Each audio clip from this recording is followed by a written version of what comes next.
Okay, well, welcome here to the sideboard of the Charlotte Open Series. I'm Glenn Jones. I'm joined by Brian Braun-Duin. Hey. Brian, you're in the middle of the sealed deck tournament right now, our first Sunday individual sealed. Yeah. You obviously got a little bit of the format, a taste of it, when you played the team sealed up in Somerset. I did, yeah. Do you think that was reasonable practice for this weekend? Yeah, it definitely was. Like, even though it's definitely a different experience when you're building 3 decks and you have a lot more cards to choose from, it still gives you like good insight into what kind of cards or strategies you think are good. Sure. So, I imagine you're mostly playing against like slightly more diluted decks that are otherwise very similar. Yeah. Because the team sealed deck obviously can be much more focused with your strategy in team sealed. exactly, yeah. So you've wound up here with a Naya deck. You're playing 3 colors. You've got white as your splash, and it looks like you're mostly just trying to curve out some reasonable creatures, get bigger than the opponent, put them into the abyss, and that's how you're trying to grind out the game. Yeah, absolutely. Just basically just trying to kind of play a mid-range game and then try to like finish them off with one of my big finishers, like a Tristani Summoner or like the Hellkite or Risen Sanctuary. Sure. Last round, my opponent definitely went into the abyss on Risen Sanctuary, so I think that's where he likes to put people. yeah.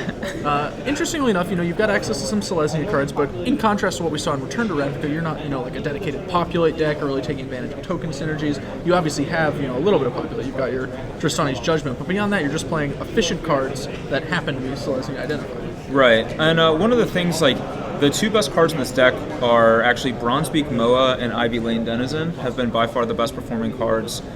Just basically, I have 2 Centaur's Heralds, which interact extremely good with both of those cards. Yeah, especially the Denizen. Yeah, because you get 2 triggers out of both of them off of a single Centaur's Herald.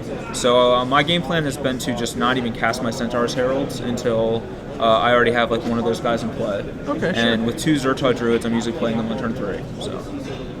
Yeah, with 2 Zerta Druids, you can obviously also get through a lot of these board stalemates that have started to come up. The format has definitely shifted. The primary size is now like 2/4. That's the creature you're trying to attack through, which, your deck obviously is filled with a lot of 3/3s. But you have things like the Ivy Lane Denizen, the Common Bond, the Bronzebeak Moa. You can actually power your way through. Plus, I don't think this 2/4s are going to do anything against Risen Sanctuary. Right, like if me and my opponent are just playing a 2/4s bouncing off each other game, I'm pretty happy with that. Like, Sure. Hellkite's going to get them, or Sanctuary or something's going to get them eventually. So. Utvara Hellkite is obviously real big dragon. Not a card people generally played very much. I think in the previous sealed format for RTR, certainly not played much in draft. But do you think the format has slowed down to the point where larger bombs like that become a lot better? I definitely think so, yeah. And not only has it slowed down some, but there's better acceleration now. You not only do you have key runes, you also have clue stones, and in my deck, the two Zerta Druids, which double as both acceleration and a source of damage. Sure. So. Makes a lot of sense. All right, well, we've talked enough about your main deck. You've got your Naya. These spells look pretty good. I can't really find much fault with any of them. Well, that Sunspire Griffin's just greedy. Gotta call it out. Always got to be greedy. But you have in your sideboard, a number of cards that see a fair bit of play. We've got Madcap Skills, Dryad Militant, Greenside Watcher, Skinbrand Goblin, Daring Skyjack. These are cards that always saw play in Gatecrash, at least the ones that were legal in Gatecrash. Dryad Militant, odd man out. Did not see play. Did not see much Gatecrash play. Yeah. But you've decided, to go with that mid-range route. Did you consider building a more aggressive deck, or did you know from the get-go that you really wanted to emphasize having a better long game? I definitely considered playing those cards, but when I laid it out, it just, I wasn't foreseeing situations where I was, getting a battalion for Daring Skyjack unless, Scab Clan Chargers were, charging on in, so... yeah, I definitely laid it out. It just didn't look that good. This deck looked a lot better to me, so... Sure. You mentioned, the power of fatties. You obviously have a few. Risen Sanctuary, Utvara Hellkite. I'll give Tristani Summoner an honorary fatty status. It is a 1/1, but... it definitely has impact. Yes. You have access in the sideboard to, Single the Clans, Tenement Crasher, Archweaver, and you could have, played this little package to make sure, you're always curving up to a big old 6-drop. Did you feel like it just wasn't necessary? Do you think you have enough from what you've already got?